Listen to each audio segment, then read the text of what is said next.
Gusto estar aquí con ustedes.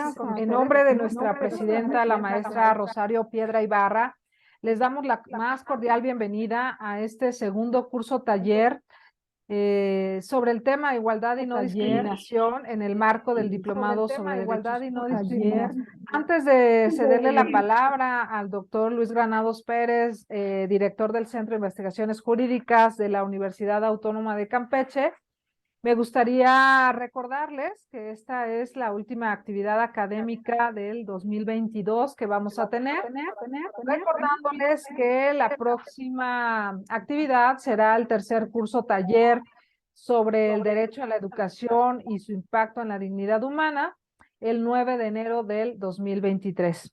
Asimismo, también les recuerdo que la plataforma se abrirá nuevamente del 23 de enero al 19 de febrero, periodo en el cual ustedes podrán desarrollar los siguientes dos módulos contemplados en el programa del diplomado. El módulo 3, que es sobre convivencia escolar desde la perspectiva de los derechos humanos, y el módulo 4 sobre el tema de acoso escolar, violencia escolar y en la escuela. Pues también les quiero recordar que es importante que ustedes descarguen sus constancias una vez que estén aprobados sus dos módulos en la plataforma y que tendrán también que descargar sus constancias de estos cursos talleres. Las instrucciones aparecerán al final de esta transmisión para que puedan descargar la constancia de este segundo curso taller Asesoría Académica sobre Igualdad y No Discriminación. Pues nuevamente muchas gracias a todos por acompañarnos ahí físicamente en la Universidad Autónoma de Campeche, como también a aquellos que nos siguen a través de YouTube y que están ahí ya mandándonos sus mensajes a través del chat. Pues le cedo la palabra al doctor Luis Granados. Doctor, adelante, por favor. Muy buenos días a todos.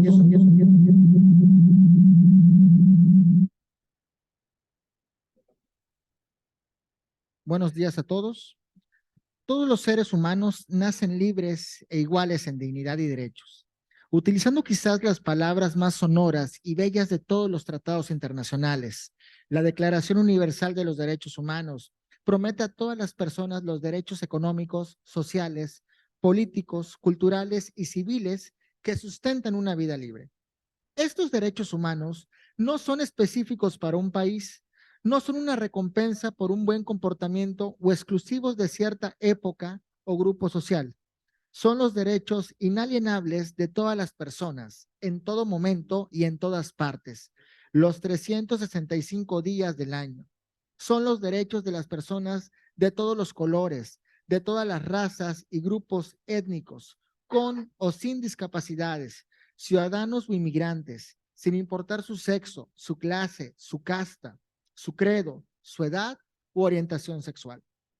La Universidad Autónoma de Campeche siempre ha sido una institución caracterizada por ser un factor de cambio en el estado de Campeche, un elemento transformador y no solo reproductor de ideas, de modelos y de sistemas, por lo que en el tema de derechos humanos tiene mucho que decir y aportar a través de las ofertas de programas educativos de posgrado en derechos humanos únicos en el sur-sureste del país, en el Sistema Nacional de Posgrados, y también con actividades académicas como este diplomado en derechos humanos que se realiza en colaboración con la Comisión Nacional de los Derechos Humanos.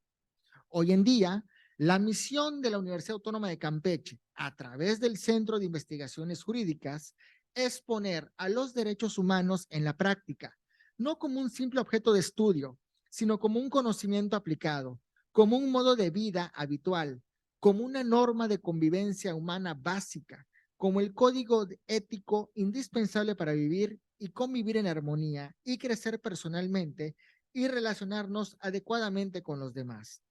El poder de la Declaración Universal es el poder de las ideas para cambiar al mundo. Nos dice que los derechos humanos son esenciales e indivisibles, 365 días del año.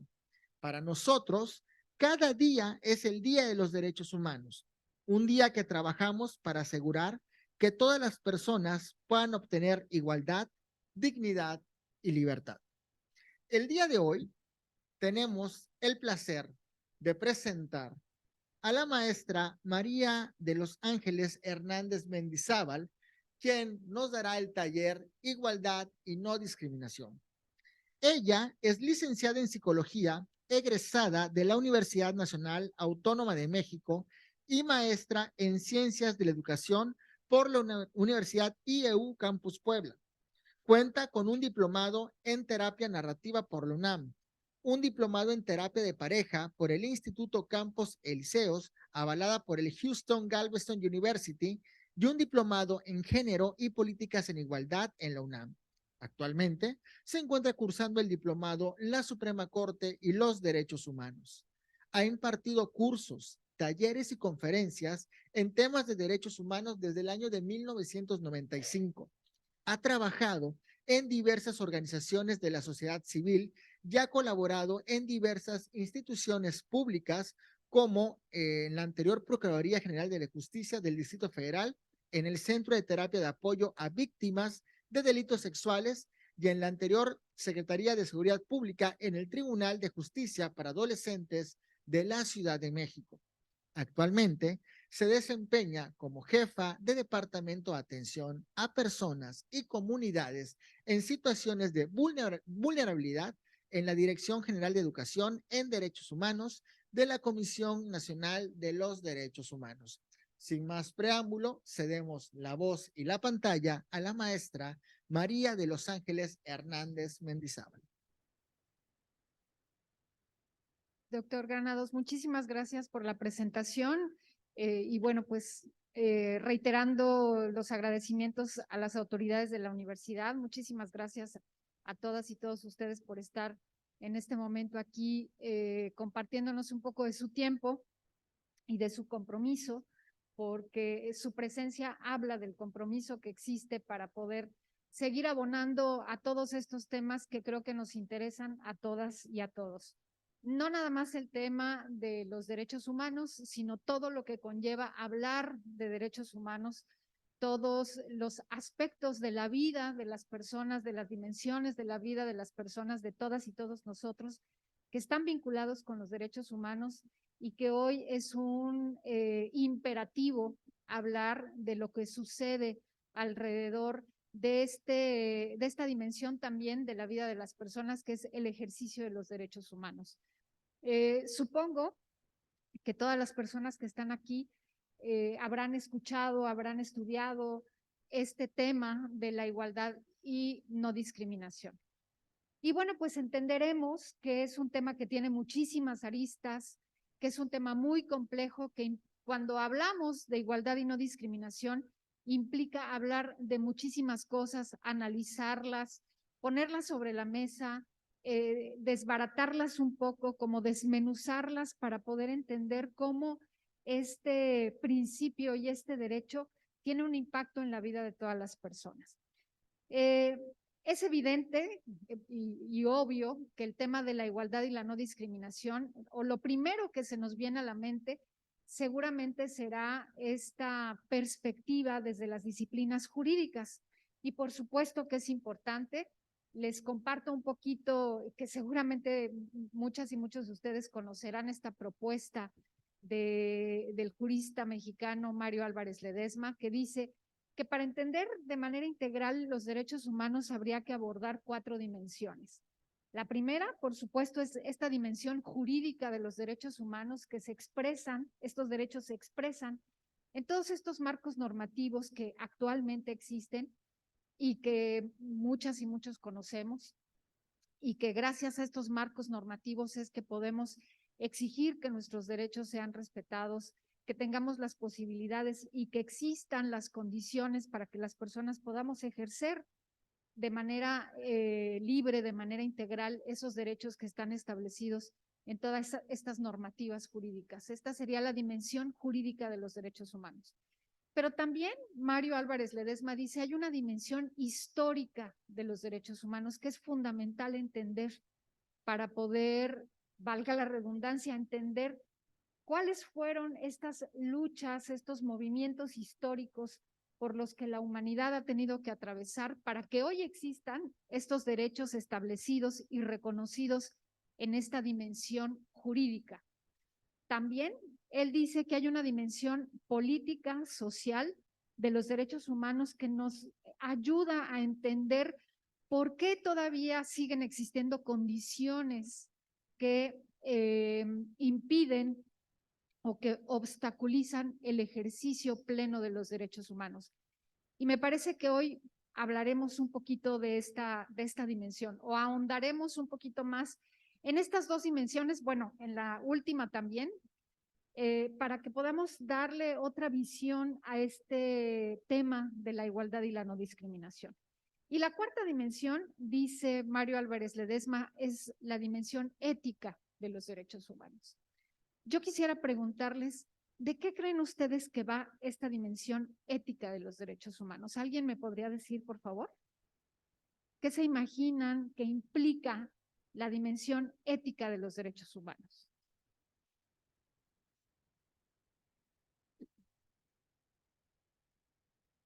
La conducta humana a partir de estos valores, de estos principios éticos y morales, y que muchas personas dirían que esta dimensión ética de los derechos humanos es como la fuente de donde se alimentan estos derechos.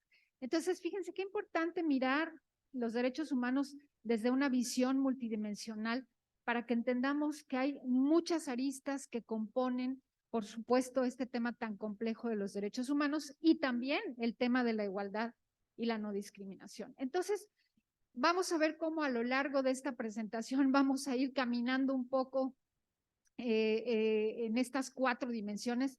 Ya lo van a ver ustedes cómo les va a hacer sentido y van a decir, ah, aquí estamos hablando de esta dimensión, aquí estamos hablando de esta otra.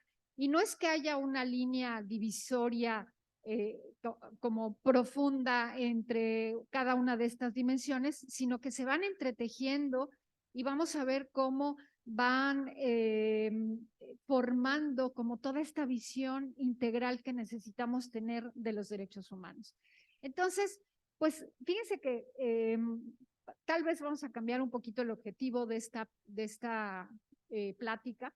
Venía conversando con el doctor antes de llegar acá sobre la preocupación que existe de que toda esta información que se está generando, todo este conocimiento que se va generando, por supuesto, en los ámbitos académicos, traspase, digamos, como la función de la teoría para pasar a una función práctica.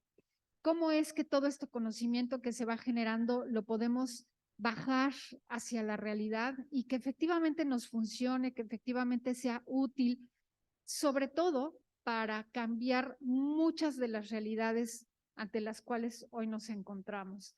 Realidades que, por supuesto, afectan el ejercicio de los derechos humanos, afectan el ejercicio de los derechos humanos de algo que conocemos como grupos de atención prioritaria. Y mucho de esto es de lo que vamos a hablar el día de hoy. Yo les pediría que conforme va pasando la presentación, la plática, vayamos pensando cómo todo esto, este conocimiento que se puede ir construyendo el día de hoy, lo podemos llevar a la práctica, lo podemos llevar a nuestra cotidianeidad, a nuestro día a día. Hace ratito el doctor Granados dijo varias frases muy importantes que los voy a ir retomando también a lo largo de la presentación, pero dijo algo muy puntual que me parece que tiene que ver con lo que vamos a hablar el día de hoy y es cómo replantearnos las maneras en las que nos relacionamos con las demás personas, hacer un poquito un ejercicio de análisis desde dónde nos estamos vinculando con las demás personas y en caso de ser necesario hacer las transformaciones pertinentes para que estas realidades sociales que impiden el ejercicio pleno de los derechos humanos puedan ser cambiadas, para que desde nuestro lugar, desde nuestra trinchera, ya sea como alumna, alumno, ya sea como servidor o servidora pública, que hay que recordar que como servidor y servidora pública tenemos una obligación muy importante nuestra Constitución nos obliga a llevar a cabo ciertas cosas o a no hacer ciertas cosas para que la ciudadanía pueda ejercer libremente y plenamente estos derechos. Ustedes recuerdan cuáles son las 4 obligaciones que tenemos desde el Estado frente a los derechos humanos? Son 4. Ya creo que mi compañero o el compañero que me antecedió, o seguramente ustedes ya las conocen, las 4 obligaciones que tenemos servidoras y servidores públicos frente a los derechos humanos. ¿Alguien las quiere nombrar, por favor? Y si no se acuerdan, no importa, aquí estamos para recordarlas. 4 obligaciones del Estado frente a los derechos humanos. ¿Nadie? ¿Perdón? Promover, respetar, promover, proteger, respetar y garantizar. Muy bien. Esas son las 4 obligaciones que tenemos, servidoras y servidores públicos, frente a los derechos humanos. Entonces, sí es muy importante, insisto, que salgamos de aquí como un poquito como con esa espina de poder replantearnos qué estamos haciendo o qué estamos dejando de hacer para que este derecho a la igualdad y a la no discriminación, desde todos los ámbitos, por supuesto, desde el ámbito de lo estatal, pero en nuestra familia, en nuestra comunidad, con la gente más cercana, con la gente que al final del día convivimos cotidianamente. Entonces, bueno, pues vamos a empezar, si me ayudan por favor estos serían algunos ejes de reflexión que podríamos hablar, de los que podríamos hablar el día de hoy. Tenemos un poquito acortado el tiempo, vamos a platicar más o menos 1h15, pero bueno, voy a tratar de ser como muy concreta con estos temas. Entonces, estos serían algunos de los ejes de reflexión que vamos a tratar el día de hoy. Primero, tenemos que recordar que existe una necesidad del reconocimiento de la desigualdad y las prácticas discriminatorias en todas sus manifestaciones. Hace un momento mi compañera Hilda les acaba de anunciar los temas de los siguientes módulos y van a trabajar con el tema de convivencia escolar. Van a trabajar con el tema de la violencia escolar. Y fíjense que en este primer punto de este eje de reflexión les voy a poner un ejemplo. Y más adelante traigo unas láminas de una autora muy importante, una filósofa y feminista norteamericana, que habla acerca de este tema, del reconocimiento de las problemáticas. Y esta parte del reconocimiento de las problemáticas es fundamental para que podamos erradicarlas. Si no las reconocemos, difícilmente las vamos a erradicar. Y les pongo el ejemplo. Muchas veces cuando vamos a las escuelas a trabajar, porque estamos en la CNDH, estamos en todas partes, vamos a toda la República, en todas las instituciones, y el Sistema Educativo Nacional, por supuesto, que es un trabajo muy importante. Atender las necesidades en términos de capacitación en derechos humanos, pues es un trabajo que hacemos cotidianamente.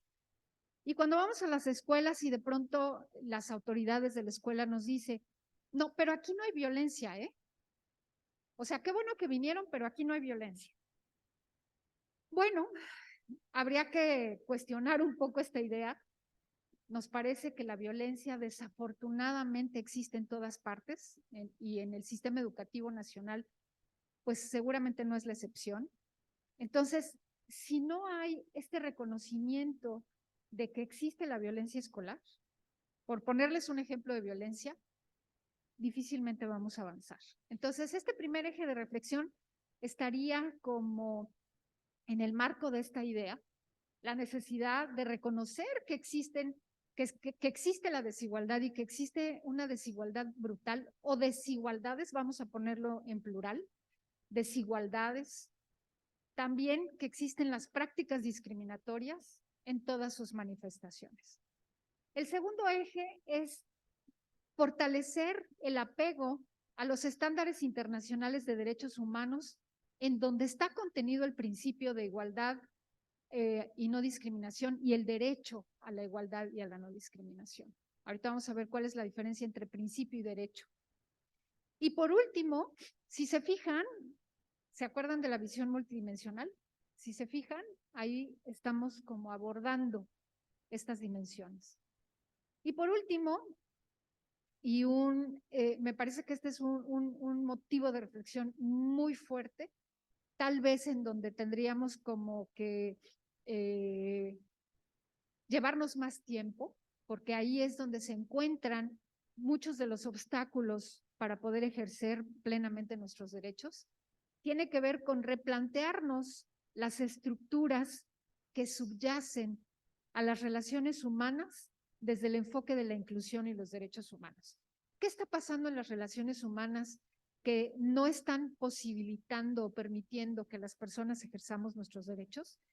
Pero no nos quedemos en lo negativo, también transitemos hacia lo positivo y pensemos cuáles son estos cambios, estas transformaciones que necesitamos para entonces poder decir que nuestro derecho a la igualdad y a la no discriminación lo estamos ejerciendo, que estamos ejerciendo nuestro derecho a vivir una vida libre de violencia, que estamos ejerciendo nuestro derecho a que nuestra dignidad y nuestra integridad sea respetada. Y les voy a decir qué pasa. Siguiendo con el ejemplo de cuando vamos a las escuelas, platicamos con las alumnas y los alumnos y les preguntamos qué son los derechos humanos. Y nos dicen el derecho a la educación, el derecho a la salud, el derecho a la vivienda, ¿no? Ya saben, esta lista de derechos. Sin embargo, todavía falta comprender para qué sirven los derechos humanos en nuestra vida.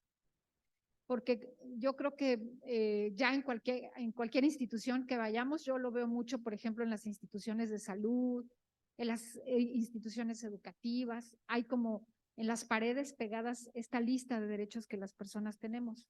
Sin embargo, todavía tenemos que como ser más precisas y precisos y puntuales en el tema de ¿y para qué sirven los derechos humanos?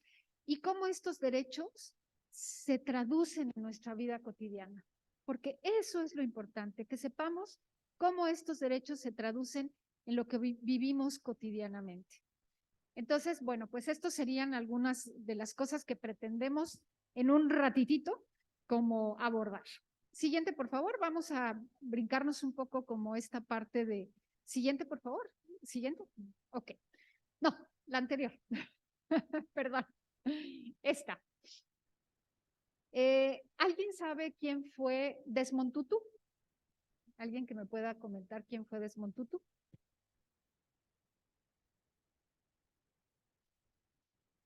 ¿No?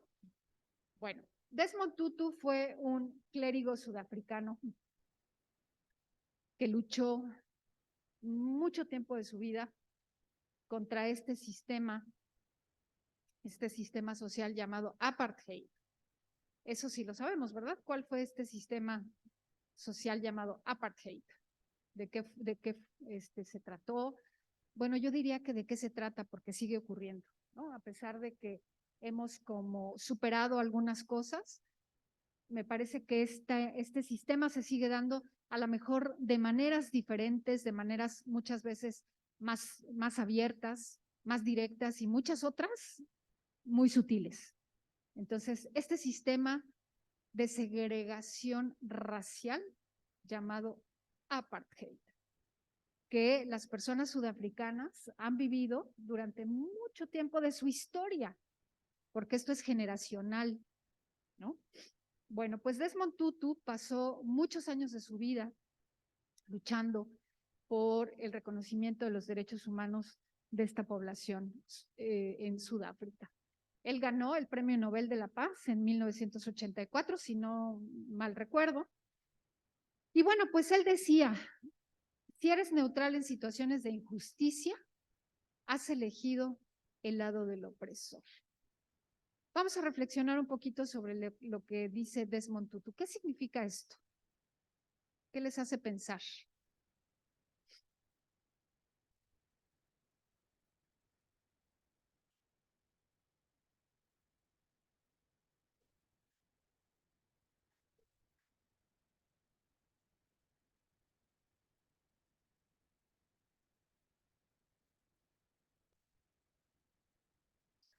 Sí. Está terrible. Sí, claro.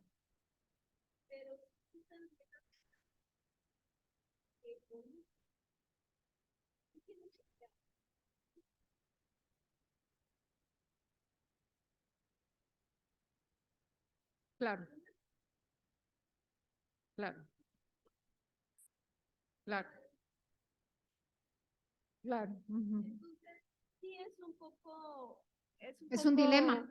es un dilema, sí, es un dilema, porque no sabes si ir de este lado o del otro, ¿no? Claro, Pero estás claro, viendo que hay un conflicto, claro, y ese conflicto, pues somos parte también de ese conflicto. claro. ¿Por qué? Claro. Porque somos una sociedad, vivimos en sociedad, pero no nos estamos, ahora sí, haciendo cargo de eso también. Claro. Y eso lo vemos en la escuela, lo vemos en nuestra misma institución. Entonces, sí nos hacemos a un lado y eres parte también de ese problema. Así es. Porque dices, bueno, no veo, no escucho, ¿no? No Entonces, veo, sí, no oigo, y no hablo, no como el hablo, ¿no? changuito, ¿no? Claro, Exactamente. claro. Gracias. Gracias a usted. Sí, es un dilema porque de pronto ya no sabemos cómo actuar, ¿verdad? También hay que pensar en esa parte que también es importante. De pronto, a lo mejor la intención inmediata es actuar para evitar que se lleve a cabo una injusticia, para que se lleve a cabo una situación de violencia, ¿no? Pero también es cierto que hoy hay múltiples consecuencias. No les voy a decir qué está bien y qué está mal, ¿no? Cada quien sacaremos conclusiones en ese sentido, pero sí entiendo mucho, soy empática con esta parte, ¿no? En donde, bueno, pues tendríamos que actuar y hacer algo, pero también es cierto que a veces los problemas para quien está actuando se pueden presentar. Entonces, bueno, a lo mejor pensaríamos que saliendo de aquí podríamos reflexionar también sobre ese tema, ¿no? Entonces, bueno, pues Desmond Tutu pensaba de esta manera y un poco lo que él plantea es, tenemos que tomar una postura ante estas situaciones de injusticia.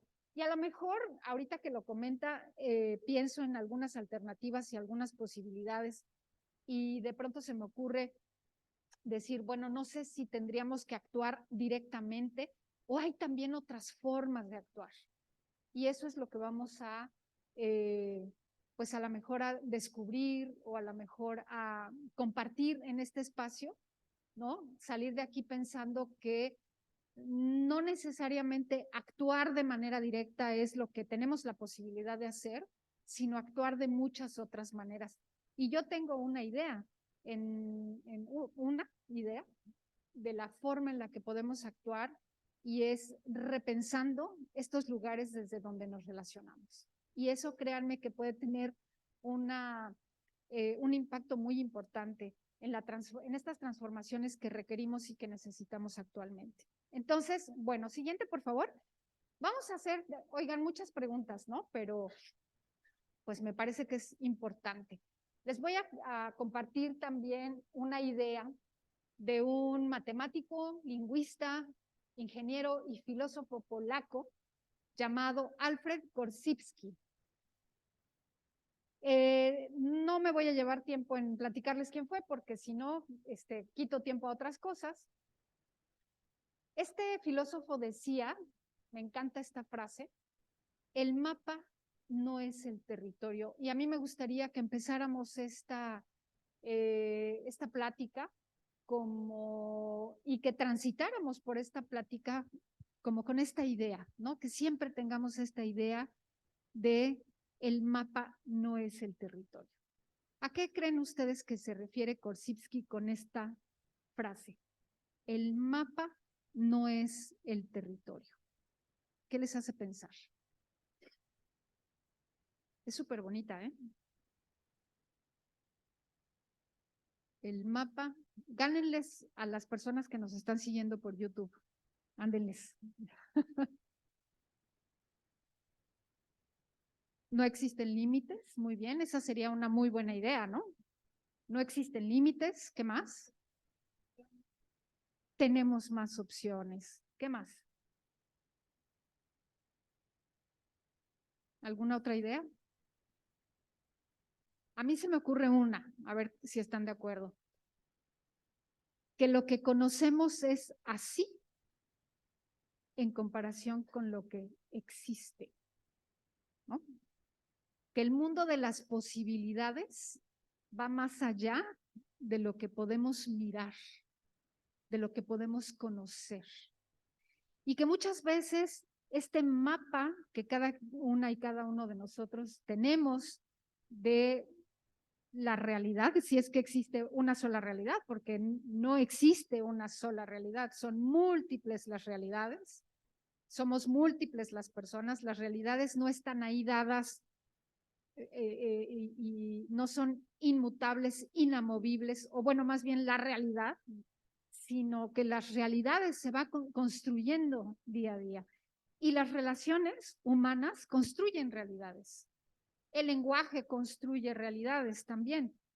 Entonces, cuando Korzybski dice, el mapa no es el territorio, se refiere a que allá afuera hay un montón de cosas que no sabemos, ¿no? Y que el problema no es ese, porque no lo podemos conocer todo, es imposible acceder a todo el conocimiento que se ha generado a lo largo de la humanidad. Sería una ambición muy ambiciosa, ¿no? Valga la redundancia. Pero sí es posible replantearnos las maneras en las que interpretamos estas realidades. Esto es otra de las cosas que dice Korzybski, es que hay que poner como al frente estas múltiples realidades. Sí, doctor. En redes sociales dicen que el mundo es para todos. El mundo, miren qué bonita idea. El mundo es para todas las personas, sí. Acá quieren participar. Sí, buenas tardes. Buenas tardes. Esta frase ya la había escuchado antes y la interpretación que le dan y que le doy también es que un poquito más fuerte, por favor. Para poder interpretar una realidad, los seres humanos hemos hecho mapas que son modelos, son abstracciones de la realidad. Así es. Es una representación que nos ayuda a comprender, en este caso, pues la división de un territorio, en este caso el mundo completo, ¿no? Pero se nos olvida que esas abstracciones, solo son representaciones, no es la verdad, no es que así es, y sobre todo de que es mucho más complejo la realidad, ¿no? Claro. Y hay cosas que no tomamos en cuenta, a veces incluso cuando las dirigimos, cuando las expresamos, creemos que estamos hablando con la verdad y que tenemos la verdad además de nuestra interpretación de la realidad, porque conocemos los modelos, los hemos aprendido y los vivimos, claro, ¿no? Yo, un ejemplo que se me ocurre, y lo digo abiertamente, ¿no? Y con todo respeto, nuestros alumnos de fisioterapia, por ejemplo, en algún momento aquí en el Campus 1, que es un campus difícil para personas con discapacidad, aunque ya hay accesos, claro, practican y viene gente que les ayuda para que ellos hagan recorridos en silla de ruedas por todo este campus, el Campus 1. Es muy difícil, hay rampas acá por la preparatoria que es muy difícil lograrlo, ¿no? Claro. Y yo pienso, pues nuestras autoridades, los que se dedican a dirigirnos y a organizarnos, si algún día hicieran, no todo el recorrido, todo el campus, pero un tramo, por ejemplo, en uno de los pasillos de este campus, ¿no? En silla de ruedas, creo que eso les daría una percepción más cercana a la realidad de las personas que viven con esta situación. Y ellos que pueden tomar las decisiones y las acciones para corregir este tipo de cosas, pues a lo mejor lo harían de una manera más rápida, ¿no? O tratarían de priorizar. Aunque claro, podrían tomar cursos o los podrían como este taller, esta conferencia y explicarnos los conceptos y muy bien, pero hasta que no estás en esa situación a veces no comprendes realmente la situación, ¿no? Y es un ejemplo que se me ocurre acerca de esta frase. No, ¿cómo se llama usted, perdón? Me llamo Ernesto Peña, Facultad de Contaduría. Gracias, Ernesto. es un extraordinario ejemplo. De hecho, le podría decir que ahorita traigo una lámina que habla específicamente sobre el tema de las personas con discapacidad. Y me encanta cuando usted dice cómo este mapa es una interpretación. Y esas interpretaciones no es que las personas amanezcamos y digan, hoy voy a hacer esta interpretación del mundo, ¿no? Sino que están dadas ahí y que las personas tomamos estas ideas, las reforzamos. Esto significa que las personas vamos produciendo y reproduciendo estas interpretaciones. Y justo esta parte, o sea, el problema no es generar estos mapas, porque además son útiles, nos sirven, claro, esto nos permite transitar en la vida. El tema es que a partir de qué hacemos estas interpretaciones, cuáles son los elementos que tomamos para hacer estas interpretaciones, pero sobre todo, cómo es que nos relacionamos con las demás personas a partir de estas interpretaciones. Y el ejemplo que usted pone me parece maravilloso. Estarán de acuerdo con ustedes de que en un inicio las ciudades, los edificios, la infraestructura no fue hecha, no fue construida pensando en las personas con discapacidad. ¿Por qué? Porque eran una población que no mirábamos, que no formaba parte de la realidad de las personas que construyeron esta infraestructura.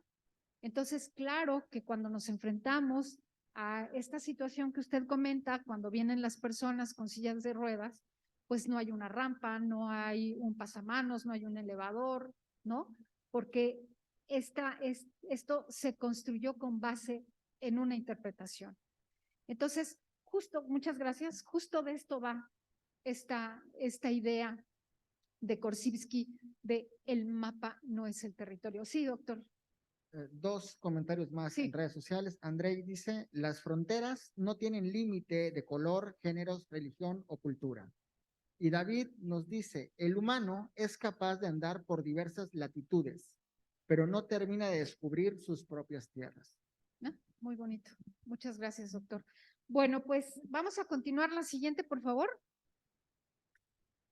Vamos a trabajar tres láminas muy rápidamente acerca de un primerísimo tema que es fundamental cuando hablamos de los derechos humanos y cuando hablamos específicamente del tema de igualdad y no discriminación, y que es la sensibilización. Es esta herramienta que es indispensable para que arranquemos un poco como esta tarea de reforzar nuestra postura, nuestro lugar frente a los derechos humanos, frente a esto que se conoce como grupos de atención prioritaria.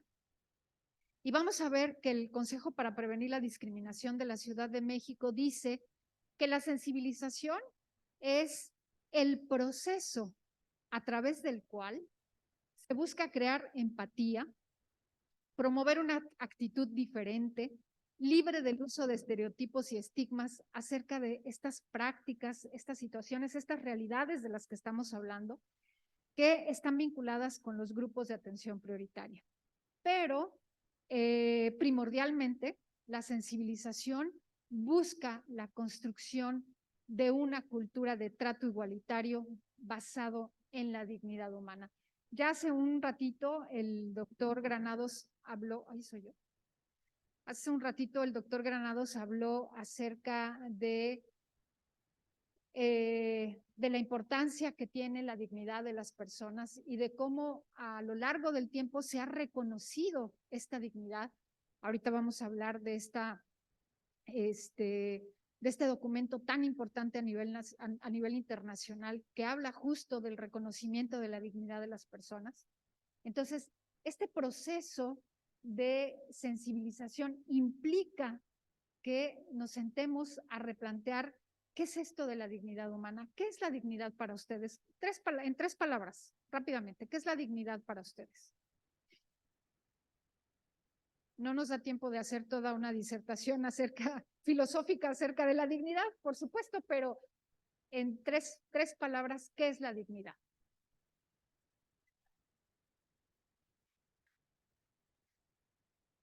Algo intrínseco, es inherente a las personas, y que lo podríamos traducir como el valor que tenemos las personas por el simple hecho de serlo, sin ninguna distinción.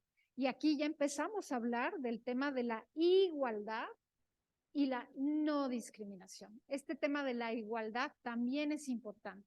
Por eso, este proceso de sensibilización busca que construyamos una cultura de respeto con base en la dignidad y en la igualdad humana.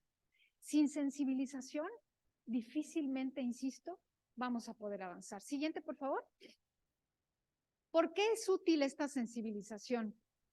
Y me gustaría que pusieran atención en esta primera línea, en donde dice, la sensibilización debe estar encaminada a ayudar a descifrar los orígenes de los problemas. Súper importante. Miren, yo sé que actualmente cuando en este momento que nos enfrentamos, digamos, a múltiples problemáticas sociales, a lo mejor las personas nos vemos como impelidas a buscar una solución y muchas veces estas soluciones o estas explicaciones las damos como de manera muy rápida, de manera como muy incluso superficial. Y entonces cuando nos enfrentamos a una problemática determinada, decimos, es que eso pasa por A, B, C, D. Y esas explicaciones no necesariamente dan cuenta de los orígenes de la problemática y mucho menos dan cuenta de una posible solución a esa problemática. Déjenme platicarles rapidísimo un ejemplo. Yo me dediqué mucho tiempo a trabajar con mujeres que viven violencia. Específicamente trabajé con mujeres que viven violencia por parte de su pareja. Y fíjense, si hiciéramos ahorita una encuesta de qué pensamos aquí con las personas que estamos presentes y con las personas de las redes sociales, ¿cuáles son las ideas más inmediatas que tenemos acerca de por qué una mujer vive violencia por parte de su pareja? A lo mejor escucharíamos cosas como que no ayudan a entender la problemática, ¿no? Insisto, como respuestas muy rápidas para poder entender esto. Y yo les voy a platicar una que se escucha mucho porque está muy vinculada como a este boom de la autoayuda, ¿no? Que tiene sus cosas buenas, claro, por supuesto, hay que recuperar las cosas buenas de cada cosa, pero de pronto escuchamos decir que las mujeres que viven violencia por parte de sus parejas, que hemos vivido violencia por parte de nuestras parejas, porque me voy a atrever a ser prejuiciosa, pero creería yo que la mayoría de las mujeres hemos vivido violencia por parte de nuestras parejas y no hay que asustarnos, porque no estoy hablando nada más de la violencia física. Acuérdense que la violencia tiene múltiples manifestaciones.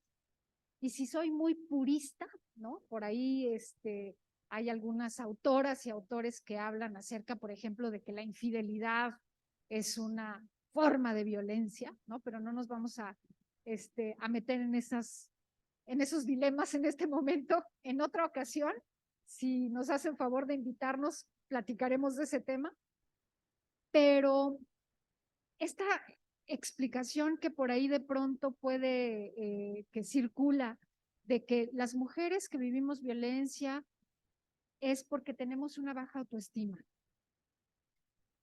Wow, hay que tener cuidado, porque una baja autoestima no es la causa de la violencia. En todo caso, es una consecuencia y una consecuencia súper lógica de la violencia. Imagínense que cotidianamente estemos viviendo situaciones, no sé si soy yo con el micrófono, perdón, que cotidianamente estemos viviendo estas situaciones de violencia, pues, ¿quién no va a tener una baja autoestima, no? Claro que puede resultar ser una consecuencia. Entonces, vuelvo un poco a este punto. Hay que tener mucho cuidado con estas explicaciones acerca de las problemáticas, de cómo explicamos estas problemáticas, porque en la forma en la que explicamos estas problemáticas también está incluida una posible solución Porque imagínense, si yo digo, es que el problema de las mujeres que viven violencia por parte de sus parejas es la baja autoestima, no, hombre, miren, ya se hubiera resuelto así. Libros de autoestima, el ABC de la autoestima, el ABC, autoestima en paso número 1, paso número 2, paso número 3. Creo que no soy yo, ¿verdad? Ok. Entonces, o cómo generar alta autoestima en 10 días, o hagamos grupos de apoyo de psicoterapia y entonces metámonos todas las mujeres a esos, lancemos una campaña, una política pública que hable acerca de cómo la autoestima, cómo elevar la autoestima en 10 días. Y de verdad que la violencia terminaría, ¿eh? O por lo menos disminuiría de una manera impresionante. Entonces, tengamos mucho cuidado con ese tipo de cosas. La sensibilización, vamos a ver ahorita cómo implica. ¿Nos podemos adelantar, por favor, a la siguiente lámina? La siguiente lámina, por favor. Ahí. Vamos a ver este proceso de sensibilización rapidísimo en este esquema. Fíjense, podemos entender que esta sensibilización es este proceso que puede ser personal, pero que claro que también es colectivo. Podemos hablar de comunidades más sensibilizadas, grupos más sensibilizados, instituciones y sociedades más sensibilizadas, pero esto tiene que empezar por un proceso personal. La empatía es un elemento central para esta sensibilización. Y esta empatía tiene que trascender un poco esta idea de ponernos en los zapatos de las otras personas, como decía Ernesto, que nos compartía su punto de vista. En la construcción de estas realidades, a veces es muy difícil ponernos en los zapatos de la otra persona, porque las emociones, los sentimientos, las experiencias, las vivencias son muy subjetivas. Ya a veces no podemos entender, lo pongo entre comillas, lo que la otra persona está experimentando, por muy sensibilizadas y sensibilizados que estemos. Pero fíjense cómo aún así podemos ser empáticas y empáticos con el dolor humano, con el sufrimiento humano. Ese es un punto de partida importantísimo. Entender que hay cosas, situaciones que generan este sufrimiento humano y que son justo estas cosas las que tenemos que transformar, porque las personas no nos merecemos sufrimientos que generamos las personas, porque miren, la vida, pues hay muchas cosas que no podemos cambiar, que no podemos controlar, como por ejemplo las calamidades, ¿cómo se les llama? Se me fue el nombre, estas cosas naturales, como los desastres naturales, ¿no? Pues claro que no lo podemos controlar, claro que no podemos decidir en esta parte. El otro día escuchaba algo que me dejó pensando mucho. Alguien decía, es que la vida, ¿quién dijo que la vida es justa? Y yo digo, ¿la vida no es justa o las personas no la hacemos justa? Les dejo ahí la idea para que ustedes opinen al respecto, ¿no? Entonces, vuelvo un poco a lo que decíamos hace ratito de conocer las problemáticas, el origen de las problemáticas. Un elemento fundamental en este proceso de sensibilización tiene que ver con reconocer y conocer las problemáticas. Esto que les platicaba de la escuela, si no reconocemos que existe un problema que se llama violencia dentro de mi institución escolar, y si no conozco esta problemática, pero conozco de veras, o sea, así de buscar información, por qué se da el tema de la violencia escolar, cómo surge, cuáles son los contextos que posibilitan esta violencia, cuáles son las relaciones que posibilitan esta violencia, entonces, pues no lo podemos erradicar. Después, esto va a empezar a generar esta conciencia social y esta responsabilidad social que cada quien va a asumir y que cada quien va a elegir del 1 al 10 o al 20 o al 100, en donde se quiere situar, ¿no? Acuérdense de Desmond Tutu.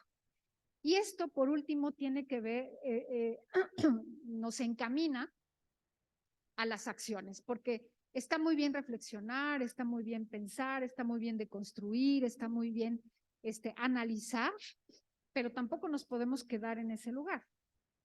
Tenemos que dar el siguiente paso, que es actuar. ¿Cuál es esta posición que vamos a tener frente a determinada problemática? ¿De acuerdo? Entonces, esto sería básicamente como algunas generalidades de este tema de la sensibilización. ¿Nos podemos ir a la siguiente, por favor? Ya lo dijo el doctor Granados al principio, así inició su participación. Yo creo que todas y todos hemos... Se me hace que cuando me acerco para allá es cuando, pero no, ¿verdad? No sé. Así inició su presentación, haciendo referencia a este documento que en su artículo número 1 establece: todos los seres humanos nacen libres e iguales en dignidad y derechos. Siguiente, por favor. Siguiente, por favor. No me voy a detener porque desafortunadamente no nos da tiempo, pero bueno, solamente la intención es contextualizar. Vamos a contextualizar un poco. Acuérdense, visión multidimensional de los derechos humanos, ¿no? Ahorita con la sensibilización acabamos de abordar un poco como la dimensión ética de los derechos humanos. Ahorita vamos a hacer mención nada más de esta dimensión histórica de los derechos humanos, que es fundamental y es el contexto, uno de los contextos para poder entender el derecho a la igualdad y a la no discriminación. Entonces, no me detengo, ya sabemos los detalles. Segunda Guerra Mundial, millones de personas murieron, pero ¿cuáles fueron las razones? Siguiente, por favor. Una de las razones más importantes fueron las prácticas discriminatorias por motivos de raza, género, ideas políticas, preferencia sexual, ideas religiosas, etcétera. Eso ya lo conocemos. Pero, ¿qué se derivó de esto? Siguiente, por favor. Pues al terminar la Segunda Guerra Mundial, me parece que fue un parteaguas en muchos sentidos. Pero si pensamos en este tema de cómo surge este reconocimiento del derecho a la igualdad y a la no discriminación, vamos a contextualizarlo, vamos a pensarlo como en términos de la conciencia que se generó al término de este hecho histórico tan terrible. Y específicamente Segunda Guerra Mundial, pero específicamente Holocausto, ¿de acuerdo? Entonces, ¿qué creen ustedes, les pregunto, qué creen ustedes que ocurrió en la conciencia social de ese momento histórico y de este contexto geográfico que implicó a muchísimos países del mundo, por supuesto, pero ¿qué se generó, qué se cambió, qué se movió en la conciencia social en este momento en particular? ¿Qué creen que pasó? Ahí sí en redes sociales quieren contestar también. ¿Qué creen que ocurrió?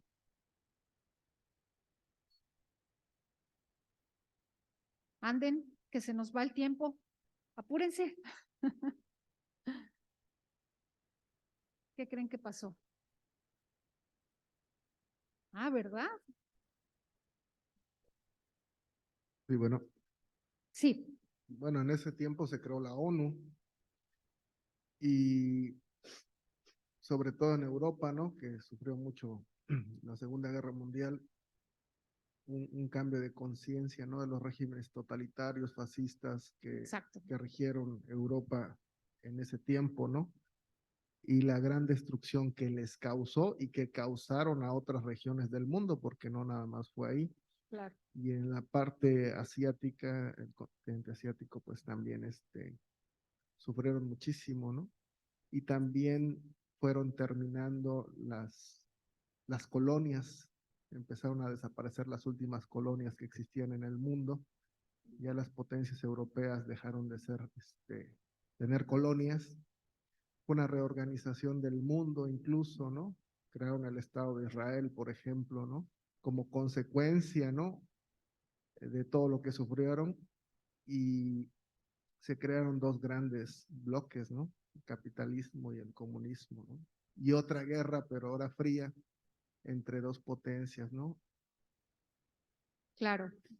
Estas transformaciones políticas, sociales, económicas, que tampoco es que podríamos decir que todo es miel sobre hojuelas ahora, ¿verdad? Por supuesto que estamos ante la necesidad, seguimos ante la necesidad de replantearnos ciertas cosas en términos, esta conciencia social en términos del valor de las personas, de cómo se puede interpretar la existencia de las personas en términos de lo que somos, en términos de lo que nos da identidad, en términos de lo que nos hace justo eso, personas.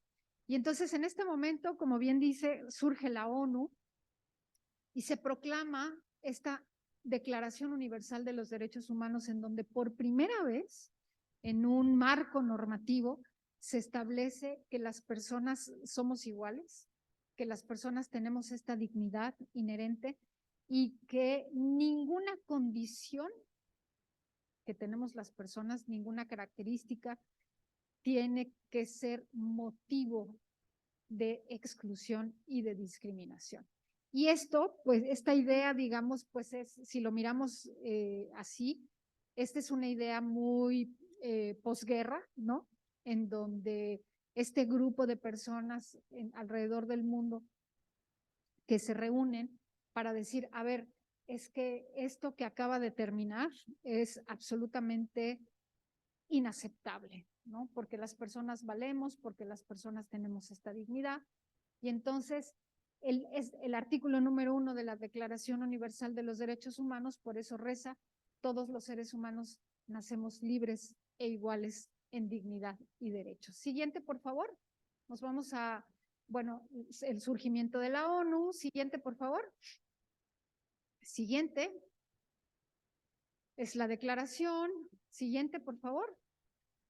Y entonces, sí, ahí está el artículo número 1. Siguiente, por favor. Entonces, tenemos que entender que la dignidad es un valor supremo que también se establece en nuestro artículo número 1 del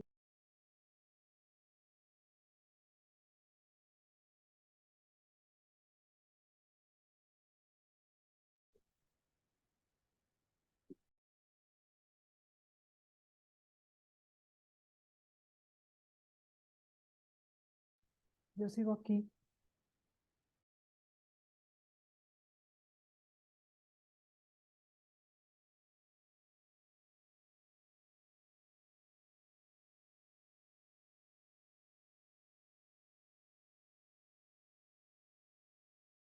adelante vamos a hablar un poco, que es el de la igualdad sustantiva.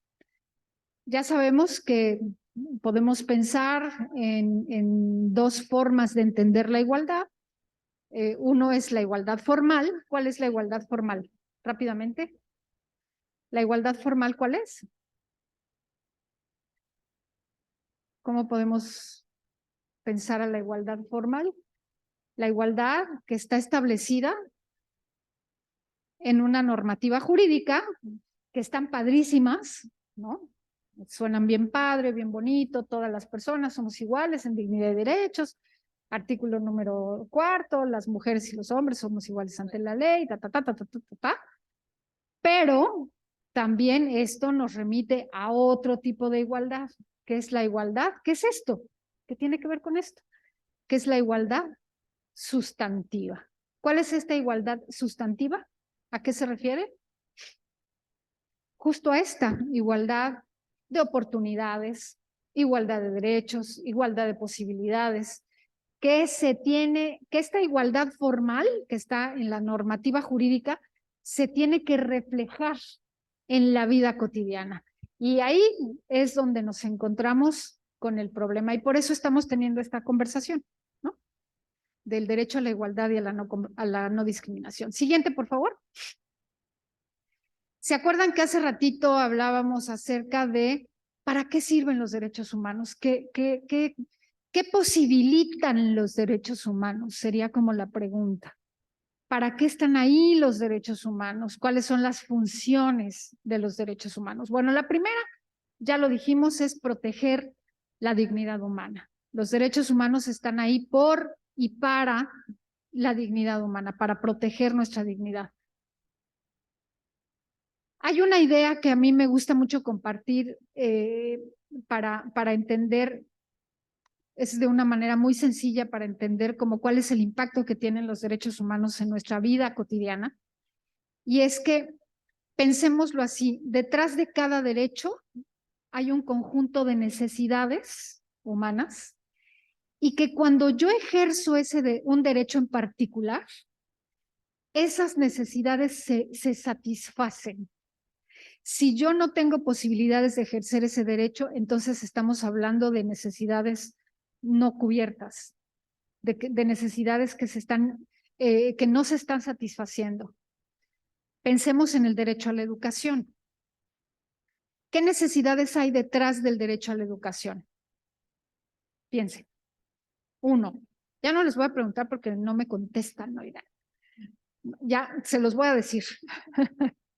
1, acceder al conocimiento, ¿no? Que se ha generado, ya lo dije hace ratito, no podemos acceder al todo el conocimiento que se ha generado a lo largo de toda la historia de la humanidad, eso es una obviedad.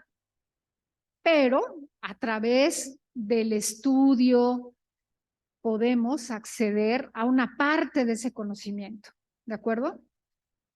2, la educación o el proceso que conlleva la educación, el proceso de aprendizaje al que muchas personas en el mundo nos exponemos a ese proceso, posibilita que las personas nos podamos desarrollar en muchos ámbitos de nuestra vida.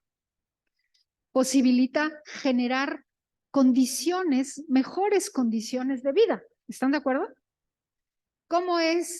¿Qué condiciones de vida tiene una persona que no sabe leer y escribir? A lo mejor, híjole, la vida se dificulta muchísimo, ¿no? Cuando una persona no sabe leer y escribir, se encuentra en una situación de analfabetismo. Como la vida, y ahí vamos a hablar ahorita de un pedacito de un video que les voy a pasar, como la vida es otra, bien distinta, cuando sabemos leer y escribir, ¿de acuerdo? Bueno, la educación también posibilita algo muy importante y hay por ahí un autor, les recomiendo un librito que se llama Los fines de la educación, ustedes que están en el contexto educativo, de un español que se llama Juan del Val, y él dice, el principal objetivo de la educación es la socialización humana. Las personas en un contexto educativo tenemos la posibilidad de socializar y la socialización es fundamental para el crecimiento, para la potencialización de las personas.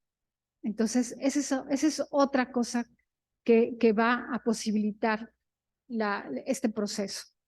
Entonces, cuando yo ejerzo mi derecho a la educación, estoy satisfaciendo todas estas necesidades. ¿Sí me estoy explicando? En la medida en la que yo voy a la escuela, tengo acceso a una educación de calidad, se generan las condiciones adecuadas, indicadas para la generación del conocimiento, para la construcción del conocimiento. Entonces, en esa medida, yo puedo ejercer este derecho. Entonces, por eso, los derechos humanos protegen estas necesidades vitales. Los derechos humanos contribuyen al desarrollo integral de las personas y protegen los derechos de estos grupos de atención prioritaria. ¿Cuáles son los grupos de atención prioritaria? niñas, niños, adolescentes, personas con discapacidad, personas de la diversidad sexual, personas de los pueblos originarios, mujeres, personas migrantes, personas mayores, personas trabajadoras del hogar, etcétera, etcétera, etcétera. Pero hay una función vital de los derechos humanos y que es regular la convivencia entre las personas, y el doctor lo dijo hace un momento. Las relaciones entre las personas. Por eso, mucho el planteamiento inicial de esto es desde dónde nos relacionamos con las demás personas. ¿Nos relacionamos desde los derechos o hay muchos lugares desde donde nos podemos vincular con las demás personas? Desde el resentimiento, desde la violencia, desde la poca consideración, desde etcétera, etcétera, etcétera. O nos podemos vincular con las demás personas desde el respeto, desde la justicia, desde la solidaridad. Y no estoy diciendo que nos hagamos amigas y amigos todos y que nos queramos y que nos invitemos a nuestras casas. No, no, no, no, no. No estoy hablando de eso. Estoy hablando, claro que las personas tenemos derecho a elegir con quiénes queremos vincularnos y de qué maneras podemos vincularnos. Estoy hablando simplemente de respetarnos, ¿no? De que las personas tengamos esta posibilidad de ejercer este derecho a la igualdad y a la no discriminación. Y ahorita ahondo un poquito más en eso. Siguiente, por favor. Y entonces, ahora sí les voy a preguntar y sí me van a contestar, ¿eh? Entonces, ¿todas las personas somos iguales? ¿Sí o no? Nada más dígame, ¿sí o no? ¿No somos iguales? No. ¿Cómo de que no? Oigan, no me digan eso, tengo más de 1 hora hablando y me dicen que no. No me asusten, por favor. Ok, a ver. Vuelvo a repetir. ¿Somos iguales? Sí, sí somos iguales. Somos iguales en dignidad y somos iguales en dignidad y derechos. ¿Y somos diferentes? Sí. Es decir, las personas somos iguales, pero también somos diferentes. Entonces, cuando hablamos del tema de igualdad y no discriminación, estamos hablando de las dos cosas. De que somos iguales, pero que también somos diferentes. Pero todo eso está muy padre, muy bonito, muy cool, como dicen las chavas y los chavos. Pero el problema es cuando una diferencia se convierte o no se convierte, la convertimos, porque no se convierte por generación espontánea, la convertimos en una desigualdad. Y vamos para allá. Siguiente, por favor. Todas las personas poseemos características que nos hacen diferentes de otras personas. En palabras de John Rawls, este filósofo, son el resultado de algo que él llamó la lotería de la naturaleza, pues no elegimos tenerlas. Es decir, yo no elegí ser mujer, no elegí ser morena, no elegí ser mexicana, no elegí nacer en la familia en la que nací, no elegí a mi papá, a mi mamá, aunque muchas personas digan por ahí, oigan, hablando de estas interpretaciones y de estas hipótesis que construimos, que sí elegimos a nuestros papás y que sí elegimos a nuestras mamás. Ni siquiera sé de dónde salen eso, pero por ahí lo escuché el otro día, ¿no? Entonces, es algo que no elegimos, es algo que se da al azar. El problema se presenta cuando estas diferencias generan desigualdad, pues son el instrumento para generar o para construir tratos diferenciados que limitan o restringen el acceso a nuestros derechos. Y el mecanismo que se utiliza es el abuso del poder. Entonces, ¿desde dónde vamos a entender todas estas situaciones que vamos a ver más adelante? ¿Desde dónde las tenemos que explicar? Probablemente habrá muchas otras explicaciones. Desde el contexto de las relaciones del abuso del poder. Ahorita lo vamos a explicar. Siguiente, por favor. Entonces, ¿cuáles son los factores que impiden el ejercicio de los derechos humanos? Siguiente, por favor. Algunos de los factores: la pobreza, la corrupción, la impunidad, la injusticia, el abuso del poder, la violencia, las prácticas discriminatorias y las desigualdades. Siguiente. Existen diversos elementos que originan estas condiciones de desigualdad. ¿Cuáles? Algunos también. La falta de oportunidades, la distribución inequitativa de los recursos, factores socioculturales como los prejuicios y los estereotipos. Les pido de favor que no minimicen, al contrario, que no minimicen la importancia de estos factores socioculturales como los prejuicios y los estereotipos. ¿Y por qué les pido que no minimicen la importancia?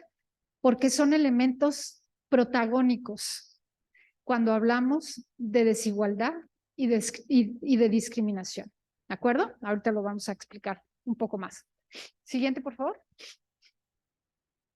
De acuerdo con la CNDH, la discriminación es un fenómeno social que vulnera la dignidad, los derechos humanos y las libertades fundamentales de las personas, y esta se genera en los usos y las prácticas sociales entre las personas y con las autoridades. Siguiente. La discriminación, de acuerdo a la Suprema Corte, es toda distinción, exclusión, restricción o preferencia basada en algo que se conoce ahora como categorías sospechosas, que tengan por objeto o por resultado anular, menoscabar el reconocimiento, goce o ejercicio en condiciones de igualdad de los derechos humanos. Por eso les digo, no hay que minimizar este tema de la discriminación. Déjenme platicarles una anécdota y ustedes evaluarán. Fui a una escuela y a trabajar con madres y padres de familia. Fue una escuela particular y entonces estábamos hablando acerca de si el reglamento, que si decía, que ya saben, que si el pelo corto, el pelo largo, que si no, que si las uñas pintadas, que si no, etcétera, etcétera. Y una madre de familia dijo, no, es que ahora todo es discriminación, ¿no? Entonces yo les digo, pues si quieren que sus hijos vengan con rastas a la escuela, no los traigan a esta escuela, llévenlos a una escuela pública. No, bueno, casi nos da un ataque ahí a muchas personas que estábamos ahí, ¿no? Entonces, sí tenemos que replantear también estas ideas de todo es discriminación. No todo es discriminación, pero algo que anule, que limite derechos o el reconocimiento de los derechos sí es discriminación. Y muchas veces estas prácticas, ahorita vamos al terreno de lo tangible, de lo intangible, de lo que es como visible, pero también de lo que es simbólico, y que muchas veces en el mundo de lo simbólico existen múltiples prácticas discriminatorias, y estas prácticas, evidentemente el resultado que van a generar es desigualdad. Entonces, en este sentido es muy importante desmenuzar lo que significa la discriminación. Siguiente, por favor. Sí.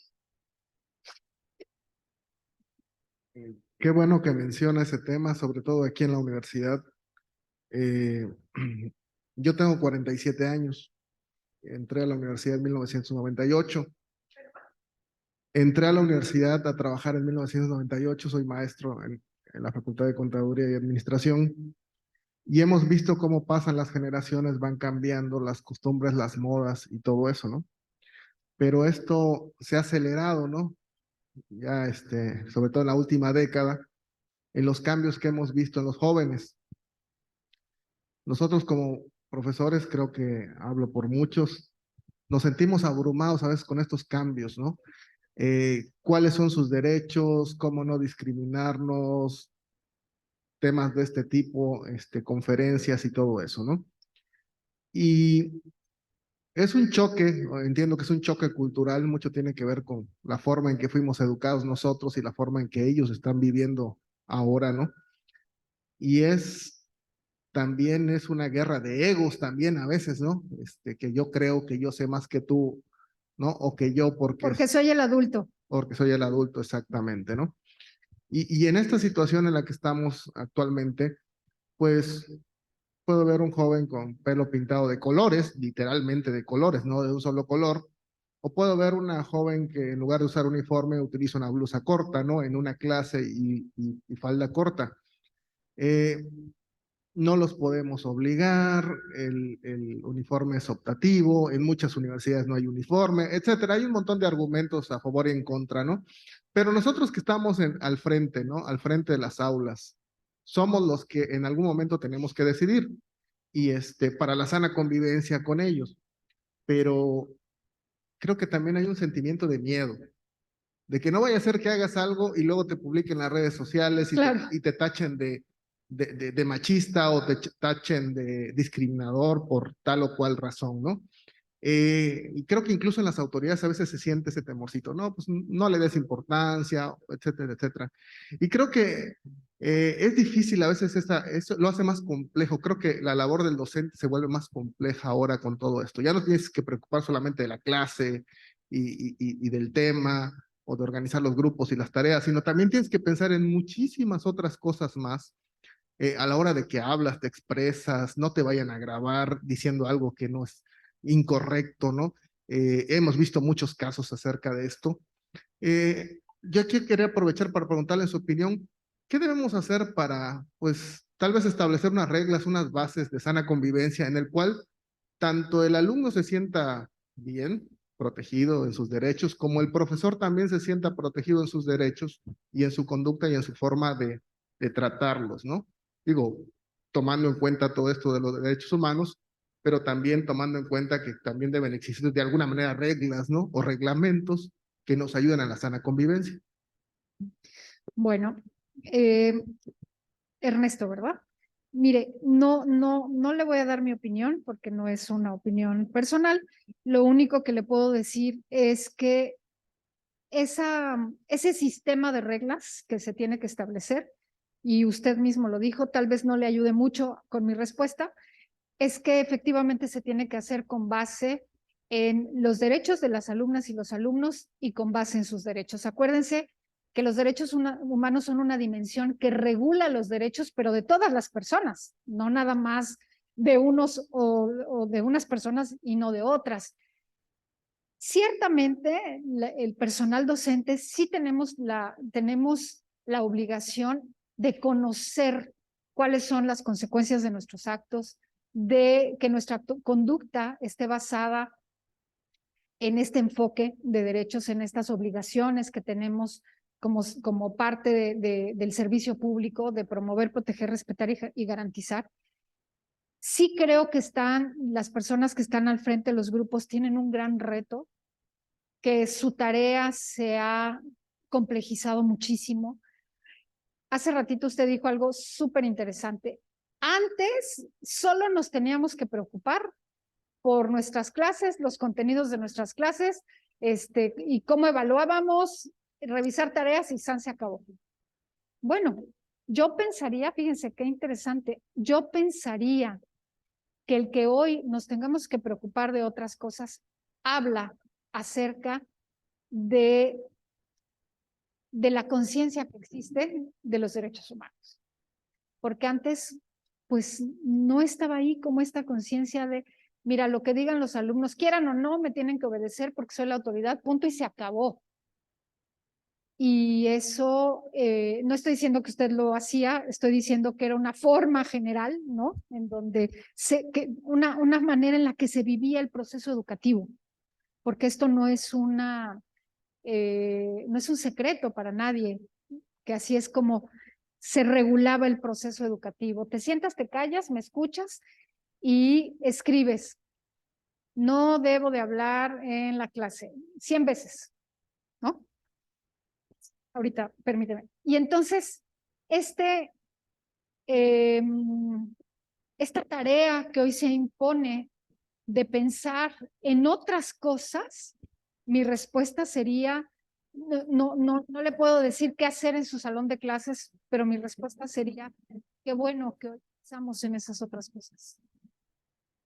Que es lo que tenemos que hacer, que entiendo que se vuelve una tarea muy compleja y muy complicada, y que lo pienso en términos de cómo se dan estas crisis sociales, ¿no? El otro día platicaba con un compañero y hablábamos como de estas crisis que hoy enfrentamos, que han existido a lo largo de toda la historia, ¿eh? No crean que somos las únicas personas que nos estamos enfrentando a crisis actuales. No. O sea, estas crisis han existido siempre. Que nos tocó ahora, híjole, qué mala onda, ¿verdad? Pero creo que sí tenemos que seguir preparándonos para eso que usted habla de ahora me tengo que fijar en todas estas otras cosas y tengo que encontrar maneras, formas, recursos, técnicas para que el espacio en el que yo convivo con un grupo de personas sea un espacio de respeto a los derechos, en la medida de lo posible, ¿no? Porque es nuestra obligación. Sí, doctor, le damos la palabra aquí y ahorita vamos con usted. Sí.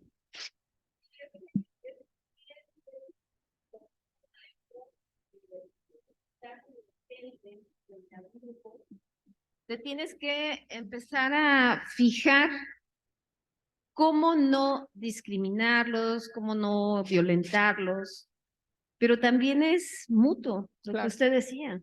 Claro. Sí, porque nosotros como docentes tenemos que ver al otro, pero ellos muchas veces no ven al docente que está acá. Claro. Entonces es bien difícil, y como decía usted, y el artículo primero, ¿no? Razón y conciencia, que son dos de los términos que se utilizan en el artículo primero, Así y es. realmente deberían de utilizarse. Claro. Sin embargo, cambiar 40 conciencias y hacerlos razonar, y uno del otro lado, es bien difícil. Bien difícil, porque son grupos de 40 y estamos hablando que, por ejemplo, yo atiendo, ahorita viene el semestre difícil, y son 4 grupos de 32 a 35 alumnos, a veces 40, ¿sí? Son 4 grupos y aparte otros 2 que tengo, ¿no? Entonces, estamos hablando de 6 grupos. Y como dice el maestro, si tienes que hacer una programación, y todo con base a que el muchacho aprenda, sí, porque bueno, también depende mucho del maestro, a mí me encantan mis materias, pero también a veces te encuentras detalles allá que es bien difícil y a veces somos seres humanos. Claro. Sí, claro. somos seres humanos que pensamos, respondemos y a veces sí tienes que medirte, pero a veces ellos no se miden con uno. Claro. Entonces sí, es tanto de una parte como de otra, pero es bien difícil. Es difícil. Bien difícil. Maestra, nada más un comentario, algo muy particular que dijo, y lo dejo como pregunta abierta. No sé si uno de nuestros objetivos como personal docente sea cambiar la conciencia y hacerlos entrar en razón. Nada más lo dejo como pregunta, pensando en que ese sea nuestro objetivo como personal docente. Bueno, así un ejemplo muy rápido. Yo doy en la Facultad de Medicina. Un chico que pues era gay, ¿sí? Llegó un momento en que, bueno, quieres identificar. Él es gay. Es gay, quería identificarse, se pintó el cabello de rosa morado en la Facultad de Medicina. Y en algún momento llegó conmigo y me dijo, ¿está bien? Pues depende de ti, le dije. Depende de ti, pero vas a hacer una atención, vas a ir a una institución de salud, vas a ser médico, depende de ti. Al día siguiente se cambió el Wow. look Y él lo decidió, Qué terrible. pero él lo decidió. A ver, pero le voy a decir Sí. una cosa ahí, maestra, rapidísimo para continuar.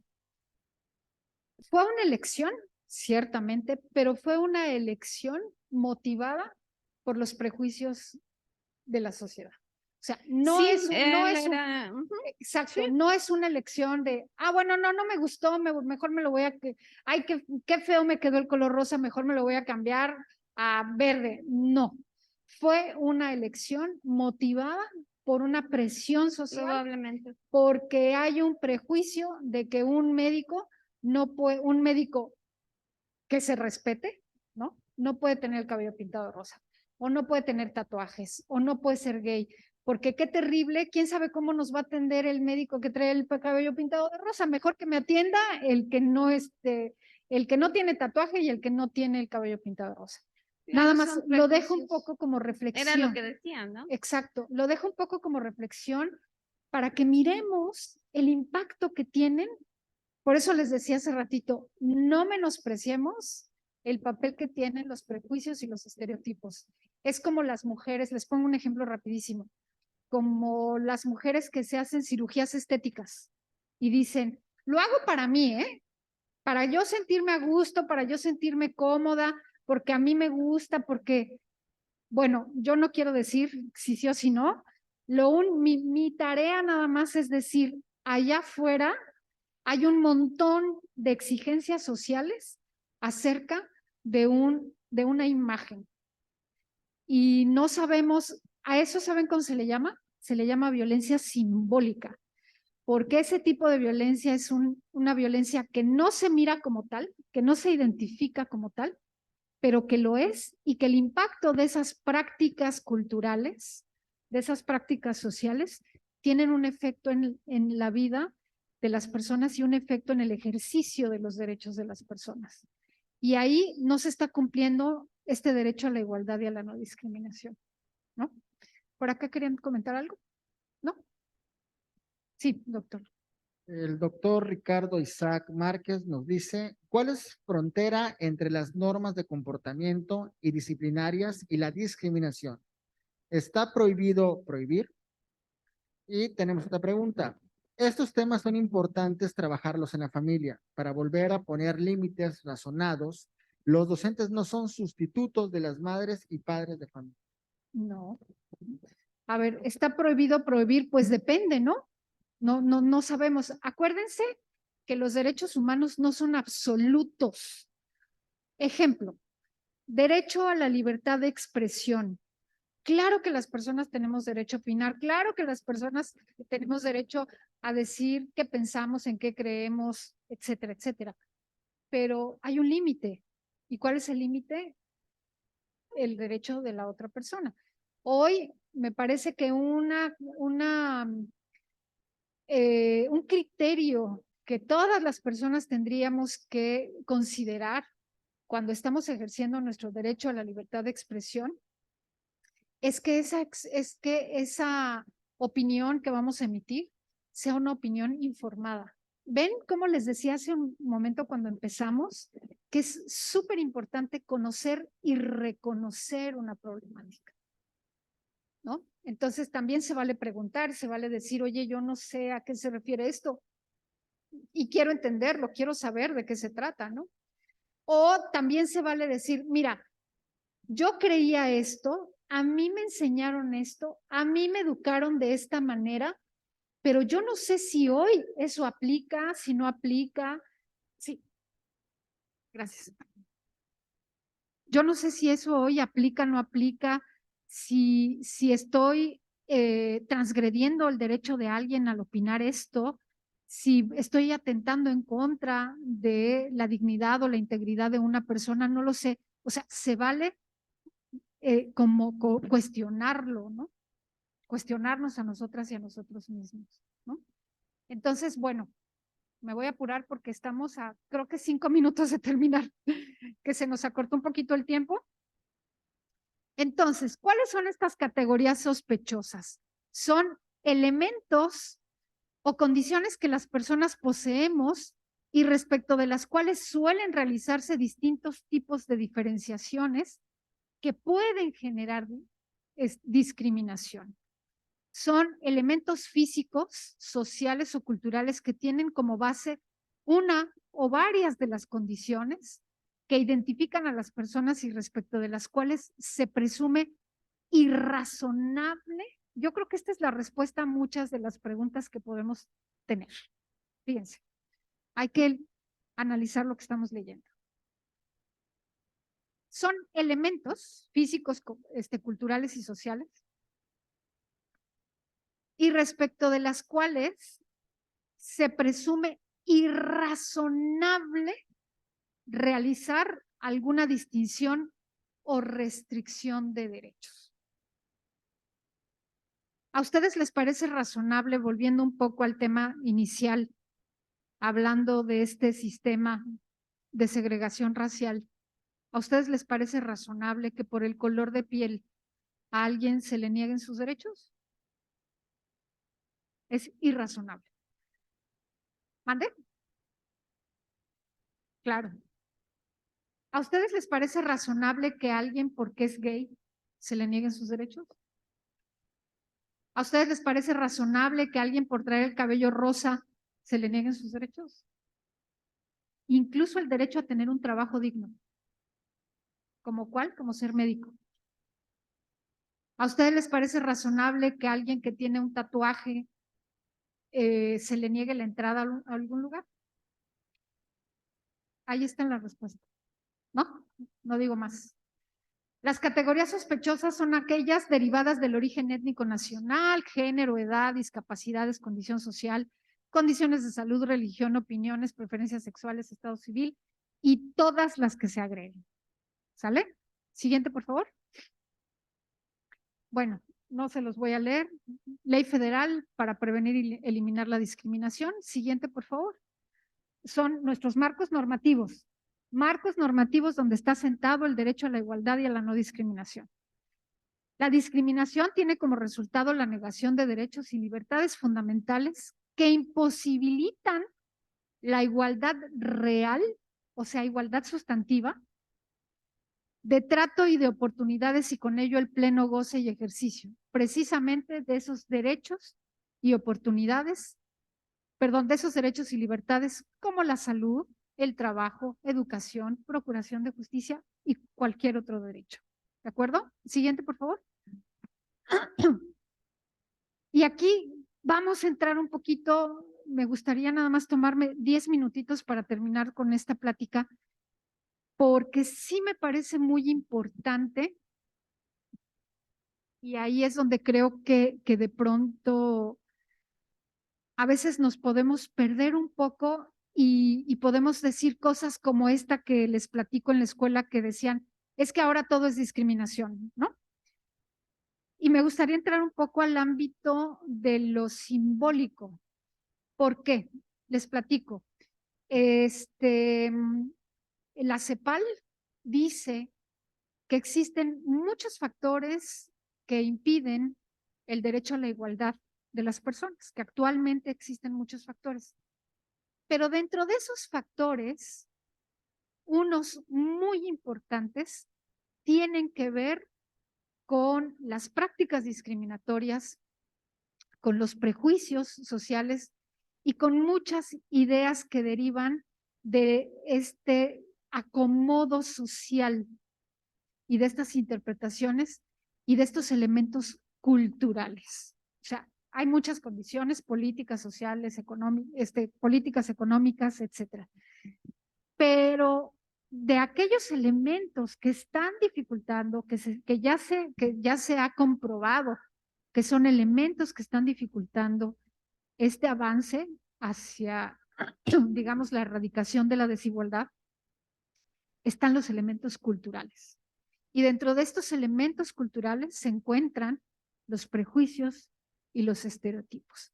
Y estos factores que tienen que ver con lo que se conoce como violencia estructural, que es esta violencia que está contenida en las estructuras de la sociedad, en la manera en la que se producen estos sistemas sociales y que no podemos mirar, que están tan invisibilizadas que estas prácticas están tan invisibilizadas y tan naturalizadas que no las podemos identificar.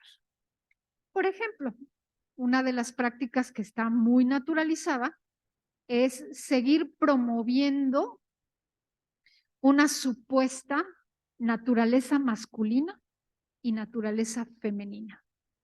Esa es una práctica súper común, ¿no? Y que estamos tratando, cuando estamos tratando de explicar, por ejemplo, el tema de la violencia hacia las mujeres, decimos, no, bueno, pues es que miren, pues es que así somos las mujeres, o así son las mujeres, son pues frágiles, chillonas, bueno, podría dar toda una lista, ¿verdad? Chillonas, chismosas. Ahora, dos palabras que ahora así respiro cuando las escucho porque se van sumando, ¿no?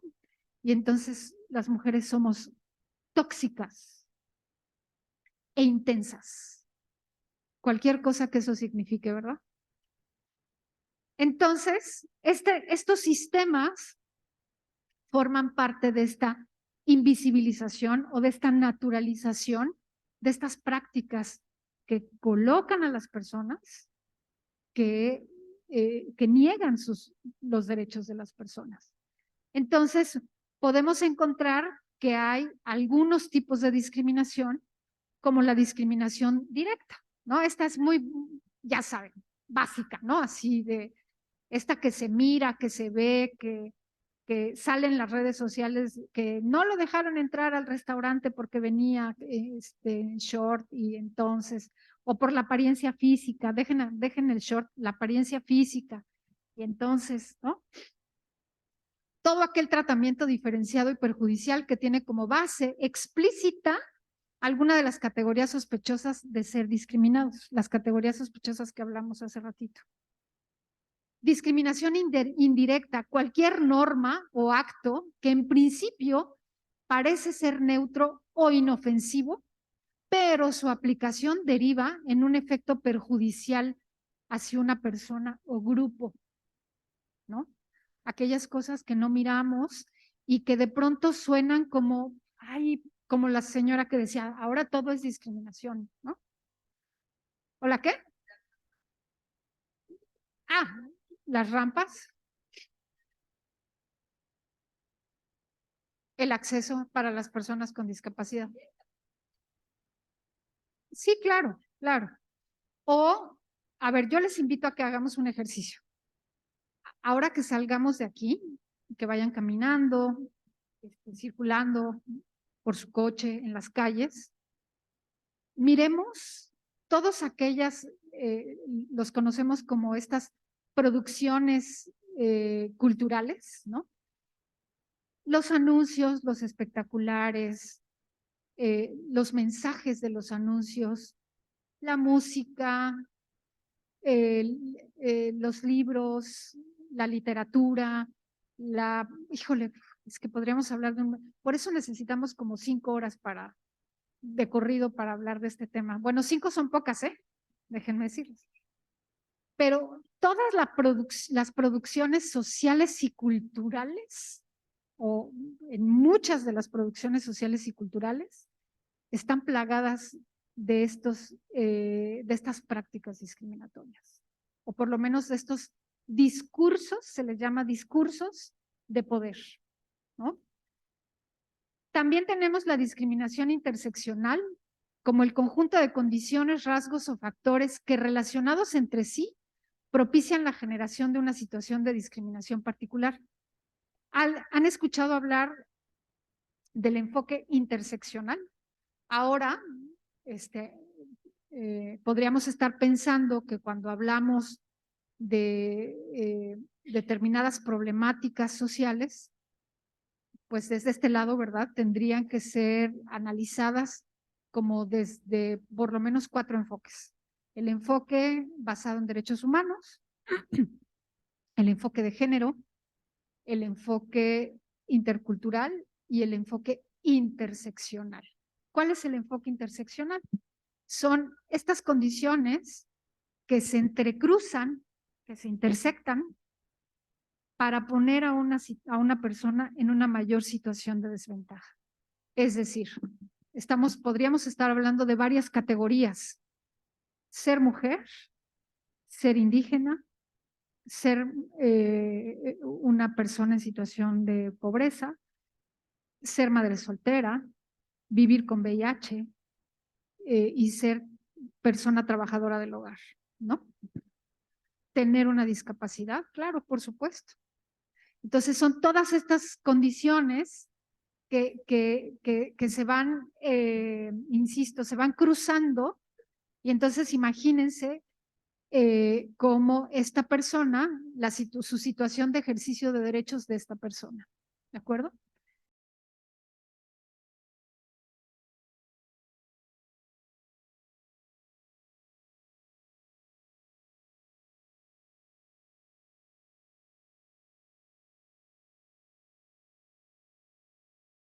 O el acceso a un sistema de salud, el acceso a un sistema educativo, el acceso a un sistema de procuración de justicia, etcétera. Y entonces, esta discriminación estructural es este conjunto de elementos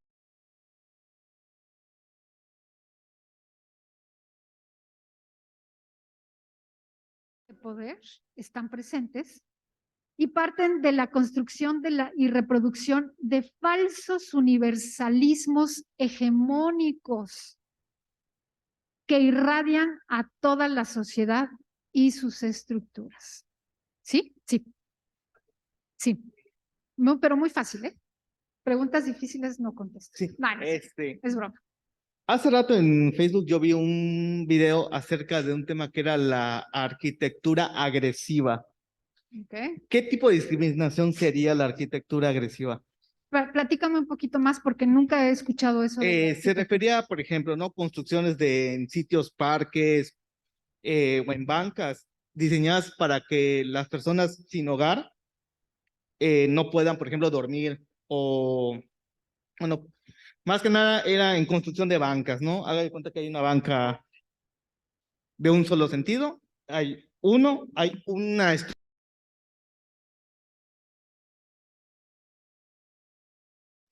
y le ponen como cuando hacen esas montañitas para que uno escale, que son como unas protuberancias, se las incrustan para que uno no se pueda acostar. Wow. A ver, oye, déjame pensar rápidamente. Mira, nunca he escuchado ese tema de la arquitectura agresiva, pero te prometo que lo voy a buscar. No, te soy súper honesta, nunca lo había escuchado. Mi pregunta ahí sería, ¿cuál es el papel del Estado para que se estén dando estas condiciones? O sea, a lo mejor a donde nos tendríamos que remitir un poco es a cuestionarnos más allá, digo, no es restarle importancia, pero sí lo implica, o sea, pensar quién está llevando a cabo estas acciones, si estás hablando de parques públicos, entonces me puedo imaginar, no lo sé, que está el gobierno involucrado, o sea, no lo sé, no quiero dar una respuesta irresponsable, pero lo que pensaría es como específicamente en esos lugares, ¿qué está haciendo el Estado en este caso? ¿No? Acuérdense que las personas que viven en situación de calle son un grupo de atención prioritaria y el Estado está obligado a dar atención, su nombre lo dice, a dar atención a estos grupos. No te quiero dar, no quiero andar en mi respuesta porque, insisto, no quiero ser irresponsable de algo que nunca he escuchado, pero prometo que lo voy a revisar. ¿Sale? Bueno, pues oigan, se me hace que ya se nos acabó el tiempo porque creo que tienen una actividad después de esto. Pues hay cositas que evidentemente nos faltaron, pero bueno, pues un poco como conclusión quiero decirles que cuando hablamos del tema de igualdad y no discriminación, lo dije al principio, es un tema que tiene muchas aristas, es un tema que hay que repensar en muchos sentidos y la invitación un poco, insisto, es situarnos o más bien repensar el lugar que ocupamos cuando desde nuestro este lugar como servidoras y servidores públicos, como personal docente, pero también como ciudadanas y ciudadanos, ¿no?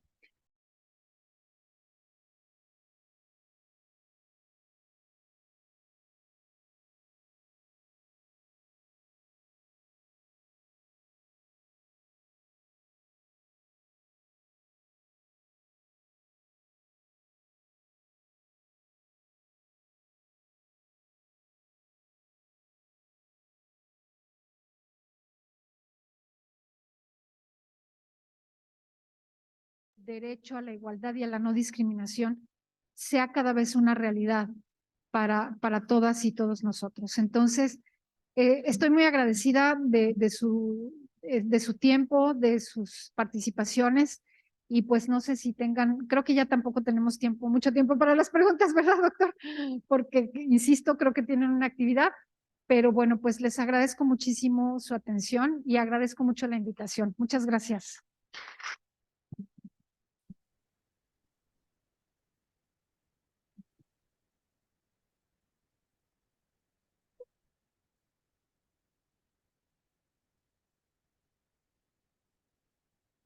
Maestra Hilda. Muy bien, pues muchísimas gracias, doctor. Pues agradecerles nuevamente El a audio, quienes, ¿sí me escuchan? Creo que hemos tenido problemas de señal. ¿Sí me están escuchando? el audio no se escucha. Estamos atrasados un poquito, unos 2, 3 minutos en la transmisión. En YouTube todavía no ha terminado de proyectar la maestra Ángeles.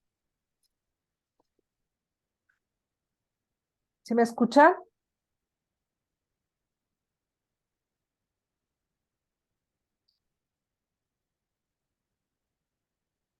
No, no se escucha.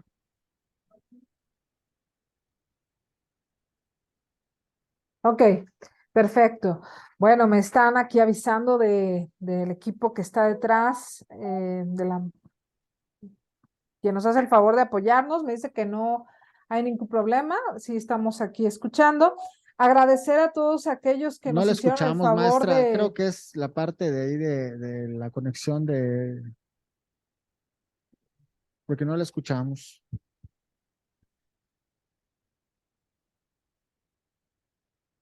Muy bien, ustedes allá en Campeche, creo que no me escuchan ahí en el auditorio, pero sí se escucha a través del YouTube.